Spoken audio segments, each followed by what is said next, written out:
here we are, back on the YouTube thing, I guess.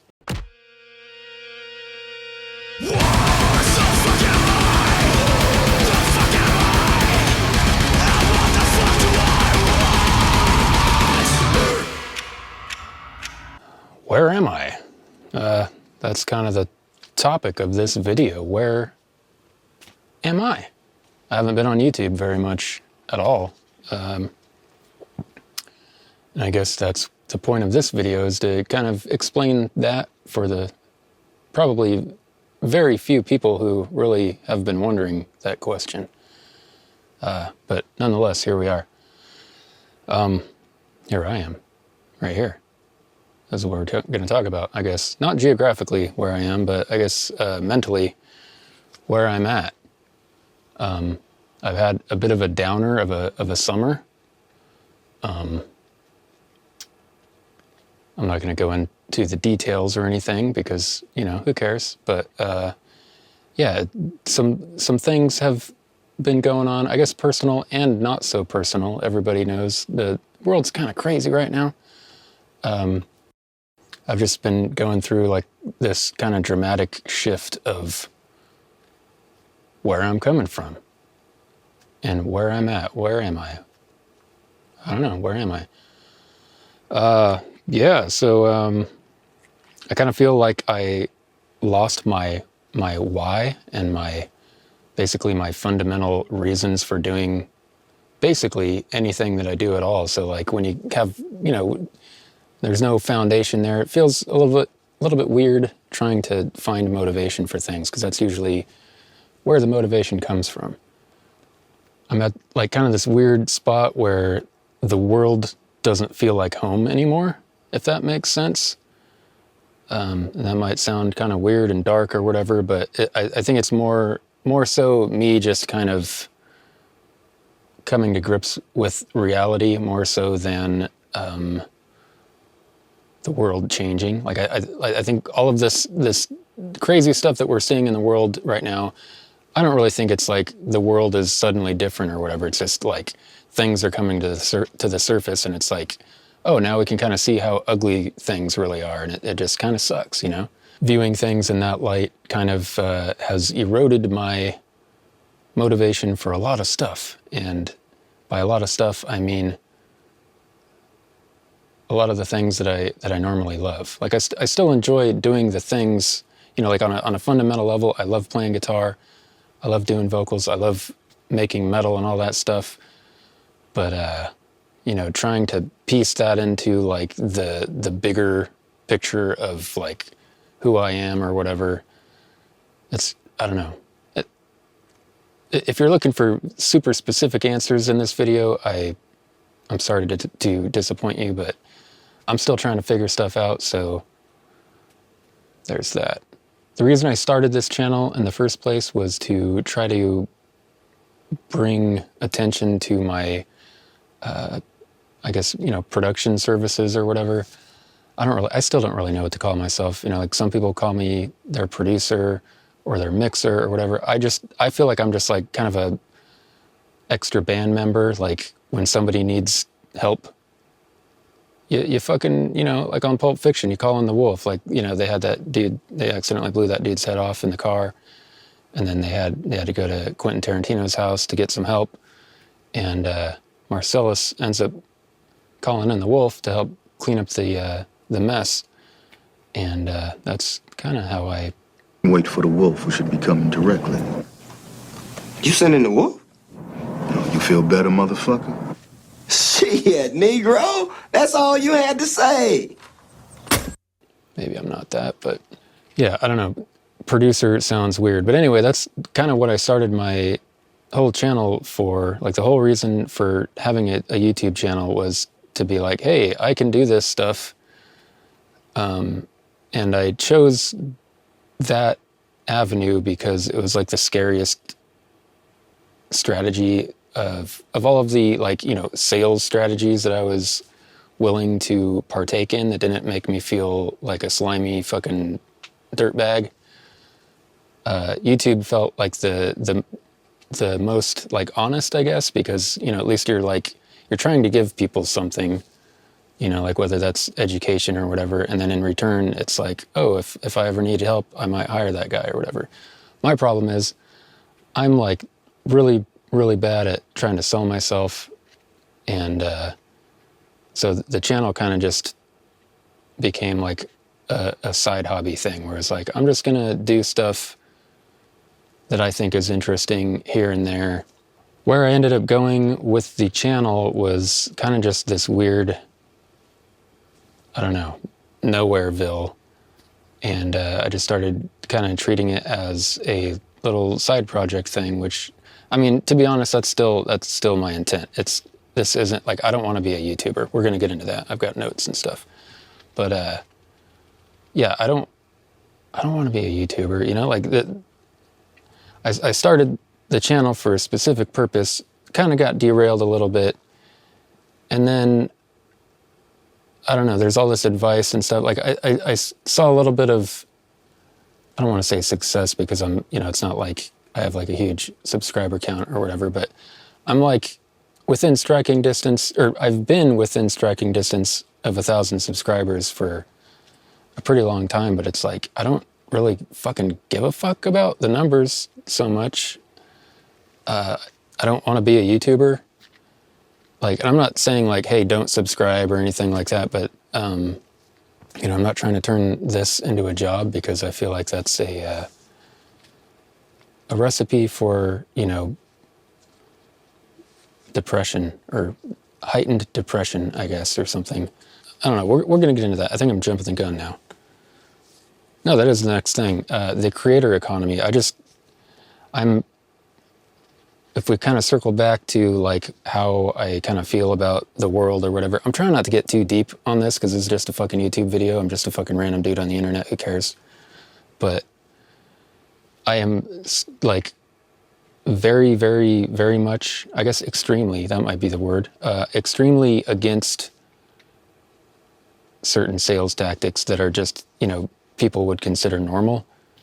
And a lot of that comes down to like YouTube stuff. And I've dabbled in this, I apologize, but like trying to come up with like, you know, there's clickbait. Everybody knows, you know, clickbait sucks or whatever, but there's also like kind of like that gray area where it's like a curiosity trap or whatever. Just, there's like this strategy where you're supposed to like appeal to people's lizard brains and like their,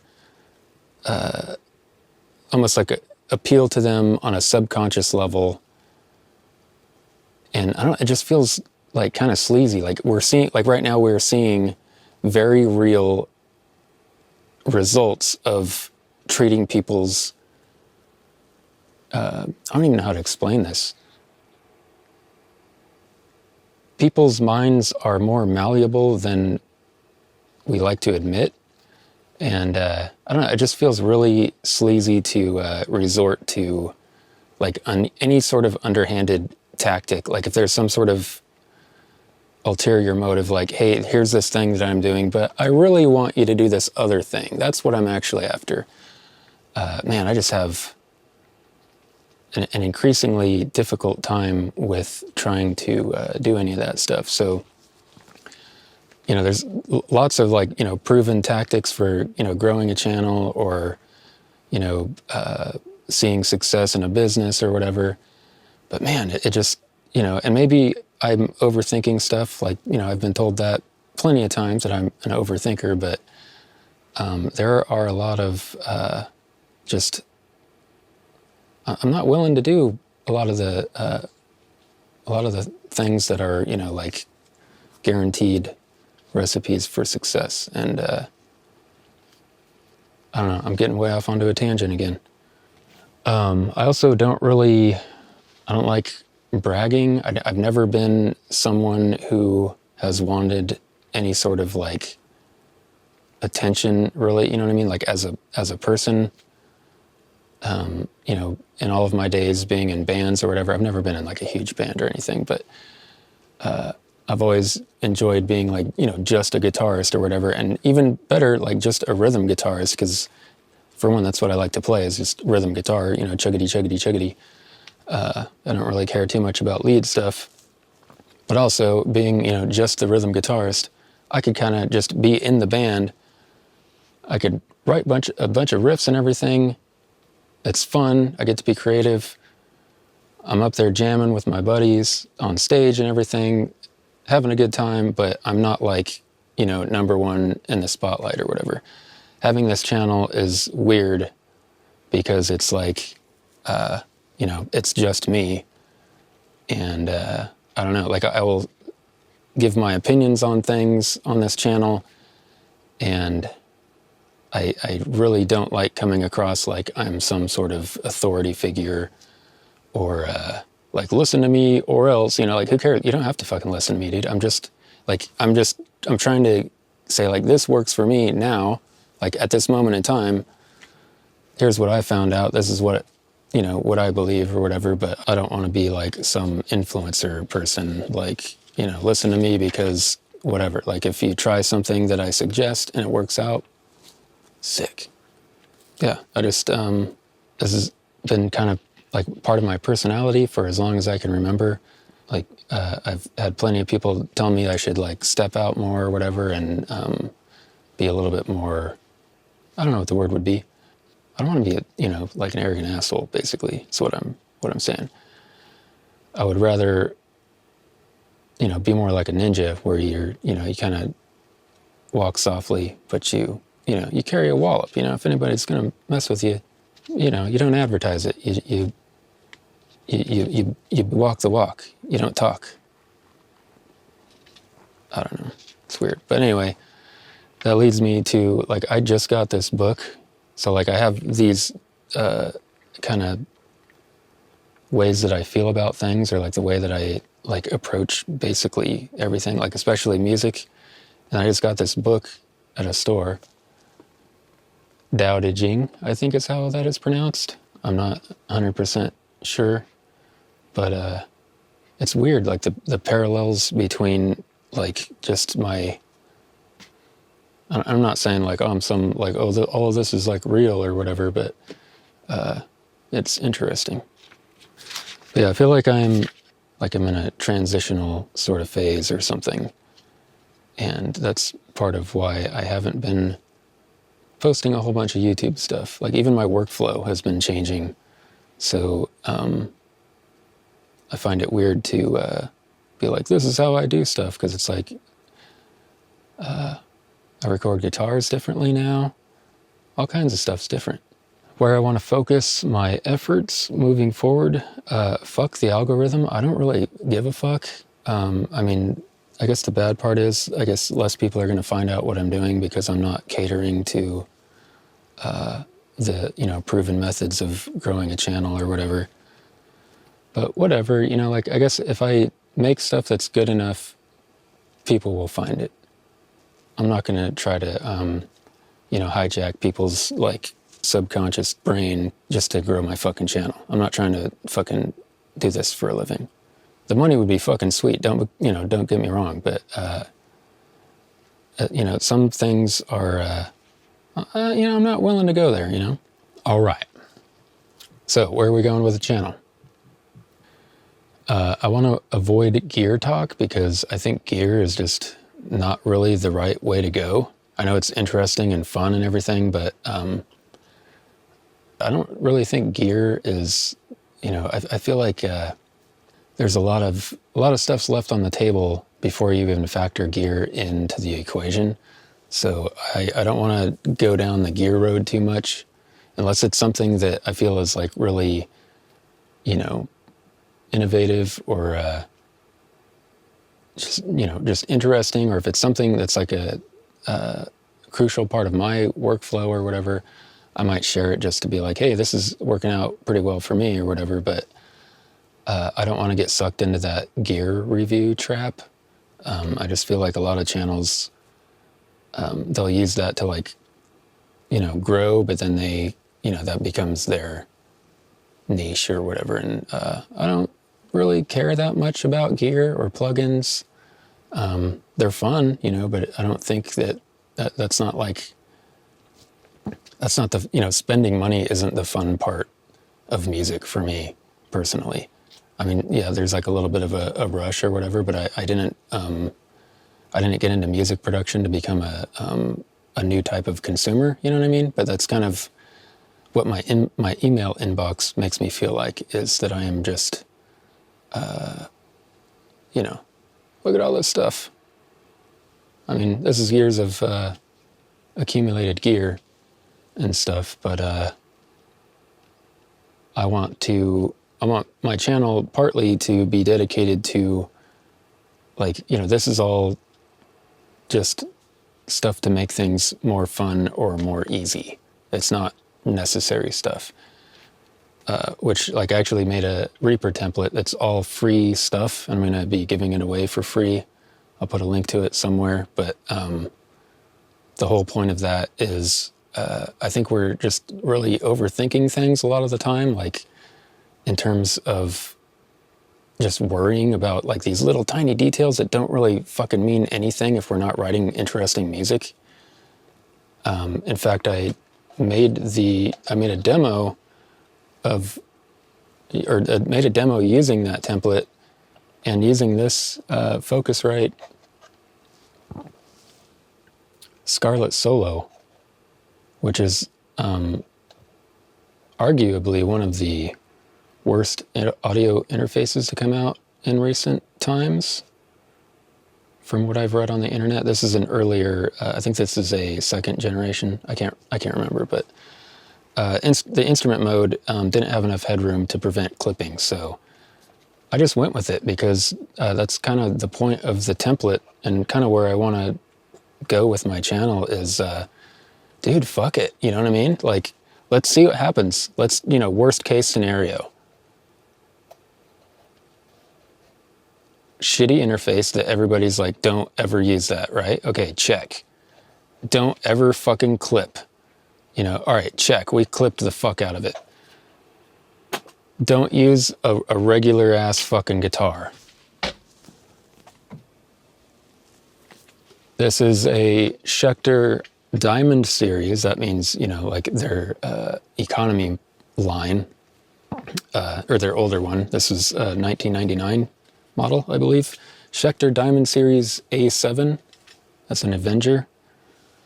It might look exotic, but that's just because I peeled the original gunmetal gray finish off of it a few years back and stained it myself. But this is a basic guitar. This is the stock pickup. It's a Duncan designed pickup, which I am told this model, I actually emailed Schecter to find out what this was based off of. And they told me it was based off of I think an SH6 distortion, Duncan distortion, I believe it's called. Which coincidentally is what I ended up putting in this guitar, because it just sounds, you know, balanced to me. It's nothing special. It's not a fucking, it's not a Fishman Fluence modern or whatever. You know, there's always a pickup that everybody's going on about, like, you know, you got to get this pickup or whatever. Who gives a fuck? It's a stock, stock passive pickup, not even a real Seymour Duncan. Who gives a fuck? I think that I call it like a $500 guitar. I don't actually remember how much it was, but it was like the only non-Ibanez 7-string guitar I could find in 1999. And I wanted a 7-string really bad because I didn't really know any better, right? I just wanted it to get really low. I mean, I had down-tuned my 6-string to those tunings before, but I wanted a proper, really low-tuned guitar. That was basically all I could get at the time. But it's still probably my favorite guitar.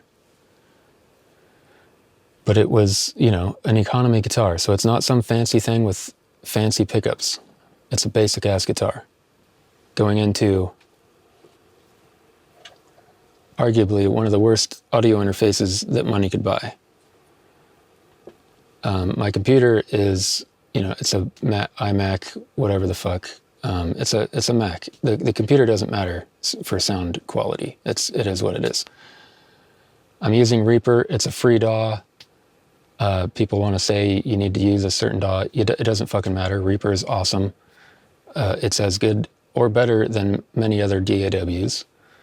I'm using only stock stuff. And I'm not trying to say that this is the best mix by any means, but this is a starting point for people. And that's kind of where I want to, I'm trying to kind of set a fucking, not a standard or by any means, but like as far as gear goes, you can make, you know, some pretty good sounding stuff with absolutely free software.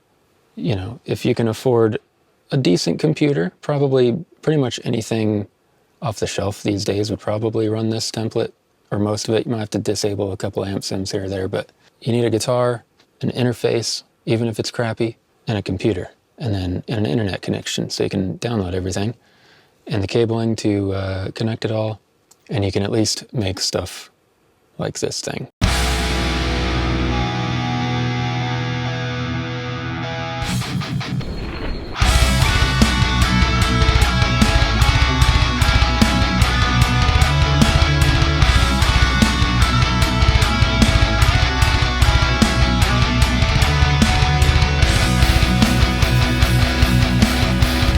And I plan on going further with that, but, you know, I've had other projects coming in and stuff, so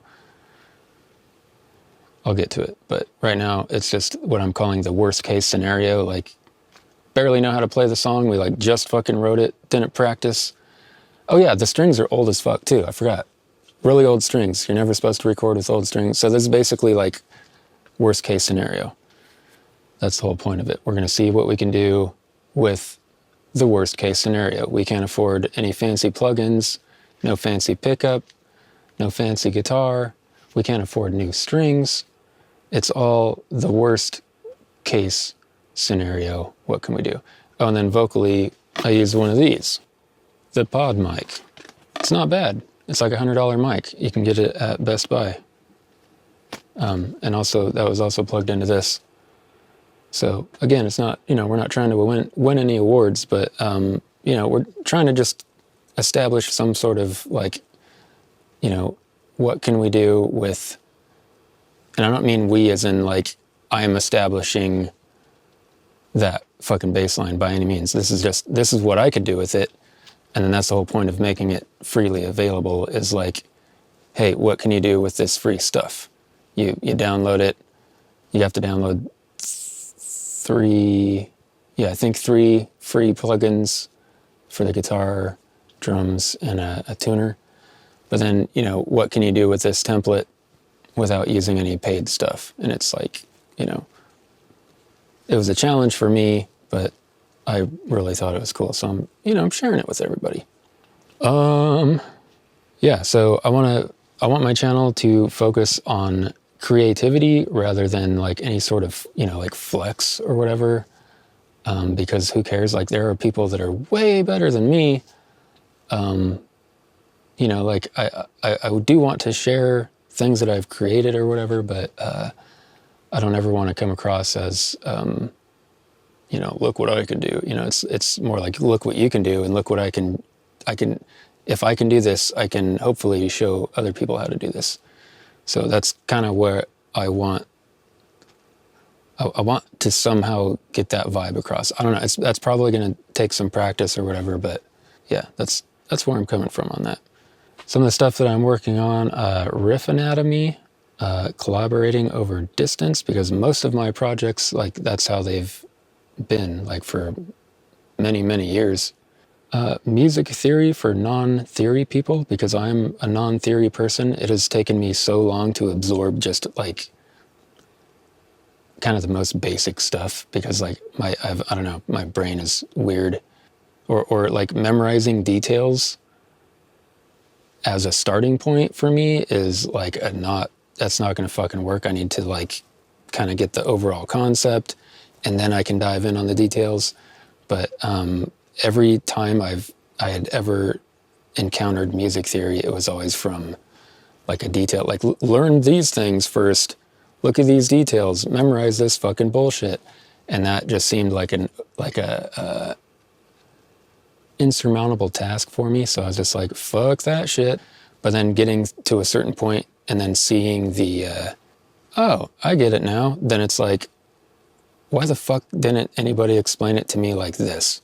So that's what I'm going to try to, and I might be guilty of the same thing. Maybe that everybody who gets to this other side of music theory kind of has a hard time explain. I don't know. We'll see what happens.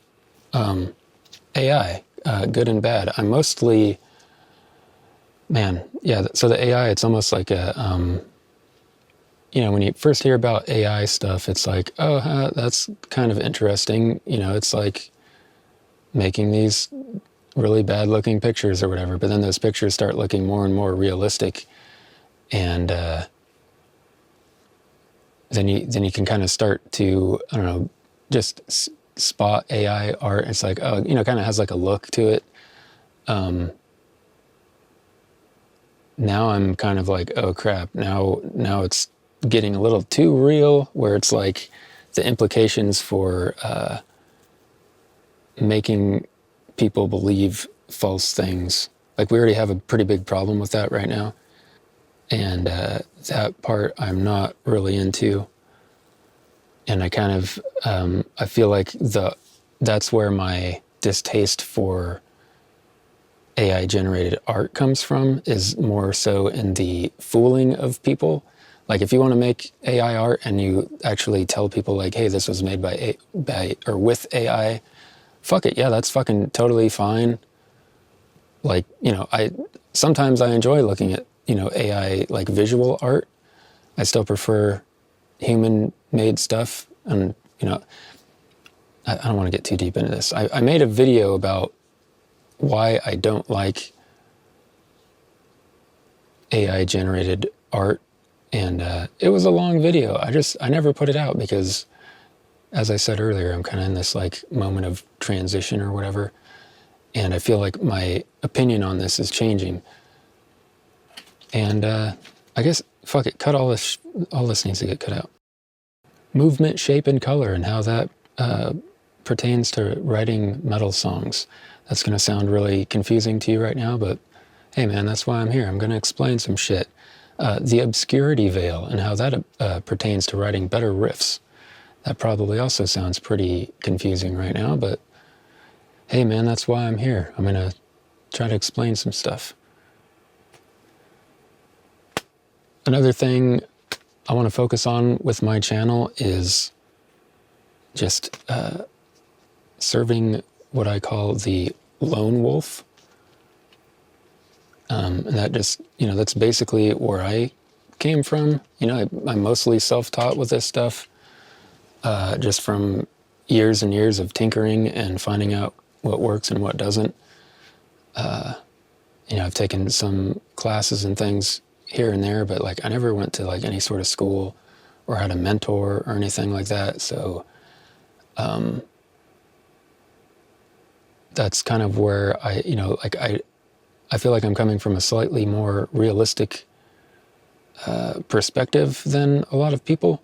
I don't want to be the only perspective for anyone. Like, you should take, if you're ingesting my opinion or whatever, you should, bear in mind that it's only one person's opinion, and that, you should form your own opinion as an aggregate of multiple other perspectives. I'm just trying to provide an additional perspective on some of this metal making stuff. And I want to focus most of that on, lone wolves who are kind of just doing all of this stuff on their own because they might not have another choice, like that. It's hard to find a band where everybody clicks, not just musically, but personality wise. Like, you have to be able to, get along really well. Like, I think that's something that a lot of people don't understand with bands, like it's not just a matter of like, making it or whatever and getting famous or whatever. Like, you have to like find the right people to even form a band with that like can even get anywhere close to the point of getting signed or achieving any sort of level of sustained success, So like, I think there's a bit of an underserved demographic in the, I'm just calling them lone wolves because I don't fucking independent, independent artist doesn't really, I guess that's technically what they are, but that's just too broad of a term. So I came up with my own sort of nickname. Coincidentally, I am also working on a course that is geared towards lone wolf music makers. Like it's a vocal course basically for, hey man, if you're stuck doing this, here's some advice on how to make your own vocals sound cool. All right, I think I'm getting to the end of this video. I think my notes are done, yep. So that's why I was probably running out of gas there. Man, now I have to edit all this stuff. Well, yeah, we'll see if I publish this one. This is like my third or fourth attempt at making one of these videos, so we'll see what happens. Oh yeah, how do you like the new camera angle? I moved the camera. It was there, now it is there. And so now you can see stuff. If I use this keyboard, you can see it. If I play the guitar, you can see it. Oh, that's another thing. I'm planning on doing more performance-related stuff, and not so much, like I said before, I'm not trying to like flex or anything, but this actually goes more towards the AI thing.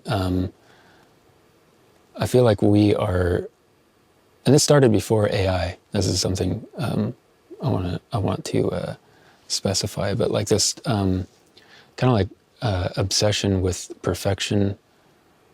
We've been kind of like erasing ourselves from our own recordings for a really long time. Just trying to get everything just perfectly, and I get it. I really like that, really tight sound or whatever, especially like with rhythm guitars. But, and I'm not saying I'm going to try to like one take stuff all the time, like in an actual like recording session sort of thing. But at least for like video things, I think I'm going to do more like, live one take sort of stuff. Just for the fun of it, like I don't really give a fuck. I expect most like playthrough videos to be mimed. Like that's totally fine. I expect that. I don't knock anybody for that. Like I plan on miming most of my like, serious playthrough videos. Like if I want the mix and everything to sound super cool, I'm probably gonna mime it, I think, but if it's like just a demo thing or like something where I want to have fun, and I don't want to put a bunch of work into like the post-production or the editing and all that stuff, I'm probably just going to do like a live, like whatever. If I fuck up here and there, whatever. Who gives a fuck, dude? I don't know. Hopefully all of this stuff, if I can edit all of these random thoughts together into some sort of coherent video that I feel like publishing, hopefully everything makes sense and you can kind of see where I am, because I'm still trying to figure it out. But right now I'm in this room and I plan on sharing a lot more stuff from this room on the YouTubes. But anyway, all right, I'm signing off now.